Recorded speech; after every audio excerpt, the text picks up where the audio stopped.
There are places in this world that welcome cameras. And then there is North Korea, a place where cameras are allowed only when controlled, guided, and approved. Visitors describe it as stepping into another reality. Perfectly staged streets, smiling portraits, statues that tower higher than apartment blocks, a silence that feels too rehearsed. But behind that polished surface lies another country, a country most of the world never sees, a country built on fear, secrecy, and survival, a country where crime isn't just committed by individuals, but by the state itself. Today, we go through the cracks of this hidden nation, revealing the stories behind its secret operations. Stories gathered from defectors, investigators, intelligence reports, and leaked testimonies. This is the inside tale of North Korea's criminal empire, told like a crime documentary.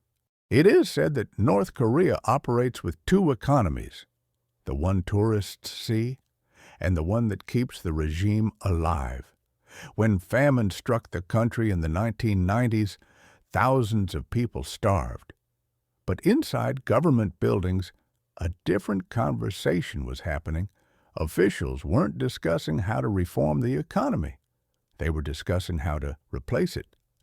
That was the birth of a shadow system, a system with one mission: bring money to the leadership at any cost.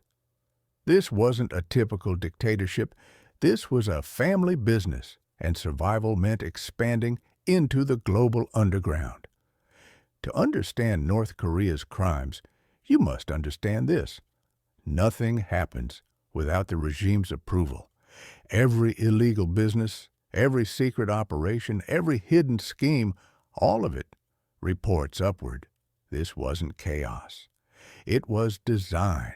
The first major crack in North Korea's wall appeared when investigators noticed something strange: fake U.S. $100 bills, but not cheap imitations.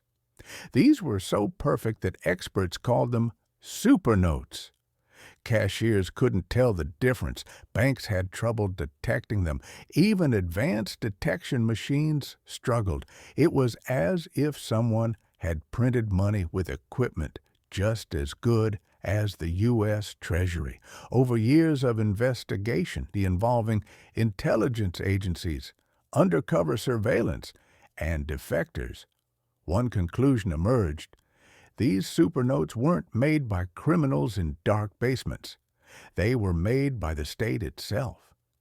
Inside secured buildings, using machines imported under false names, North Korean technicians created near-flawless currency. The profits went directly to the regime. It was one of the most sophisticated counterfeit programs in modern history. And it proved something chilling to the world. North Korea wasn't afraid to break international rules. It was willing to rewrite the rulebook. When sanctions tightened and money became harder to obtain, the regime shifted strategies once again. But this time, they didn't print fake money. They printed fake identities. Young students, the top mathematically gifted, were selected from a young age, taken to special schools, trained in secrecy, not to build websites, but to break into them.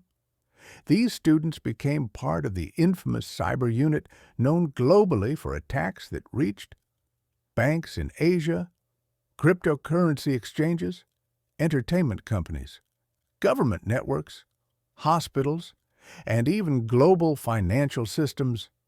The most frightening part? They weren't rogue hackers. They were government employees, working from apartments, from hotels abroad, even from neighboring countries where the regime placed them under supervision. In one attack, tens of millions of dollars disappeared from an international bank. In another, malware spread across the world in hours, all of it, according to multiple intelligence agencies, linked back to North Korea. The keyboard had become the new weapon. North Korea's borders don't just block information, they block goods, at least officially. Sanctions prohibit the country from importing certain items and exporting others. But North Korea found a solution: ships with identities that shift like ghosts.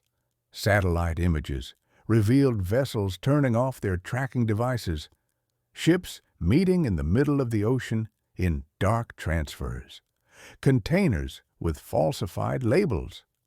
Investigators discovered oil being transferred ship to ship, coal exported under misidentified flags, luxury goods smuggled in for elites, machinery and metals disguised as other cargo. This wasn't smuggling. This was a global logistics operation operated with the precision of a multinational corporation. Every transaction had a purpose: keep the regime supplied, keep the leadership wealthy, keep the system alive. One of the lesser-known crimes is also one of the most heartbreaking. North Korea sends tens of thousands of workers abroad: construction workers, miners, tailors, loggers, fishermen. Countries hire them because they're cheap and disciplined. But the workers don't keep the money. Their wages, sometimes 70 to 90%, are taken by government agents. Workers are watched, monitored, often isolated. Their families back home are kept under pressure to ensure obedience. Investigators describe it as a form of modern exploitation, a system designed to fund the regime through the labor of its own people. And yet, many workers accept these conditions because even a small fraction of their wages can be life-changing for their families. It's a crime that hides behind economic desperation. North Korea's criminal activity doesn't just happen around the world. Much of it happens inside its borders. Defectors describe travel restrictions, forced loyalty rituals, punishments for consuming outside media, and extreme pressure to obey. The regime uses fear not just as a tool, but as currency. Foreign investigations have uncovered entire systems dedicated to monitoring citizens, controlling food distribution, restricting information, punishing dissent. These aren't random acts. They are structured, organized, and deeply rooted in maintaining power. In most countries, crime is something the government fights. In North Korea, critics argue that crime is something the government uses. Taken individually, each of these operations might seem isolated. A counterfeit scheme here, a cyber attack there. But when you connect them, a pattern emerges. North Korea has built a state-run criminal empire operating across continents, oceans, and cyberspace. Its black market activities help the leadership survive. Its cyber operations bring in foreign currency. Its secret shipping routes bypass sanctions. Its exploitation of labor secures revenue. Its internal control keeps the population silent. It is crime woven into a political system. And because the regime operates in secrecy, only fragments of the truth ever escape. North Korea may be the most closed-off nation on earth, but the world continues to uncover its secrets, piece by piece, operation by operation. And every time the truth leaks out, one thing becomes clear: there is far more happening behind that wall than the world knows. If you want more global crime stories, hidden operations, and deep storytelling, subscribe to Stories of Criminal World.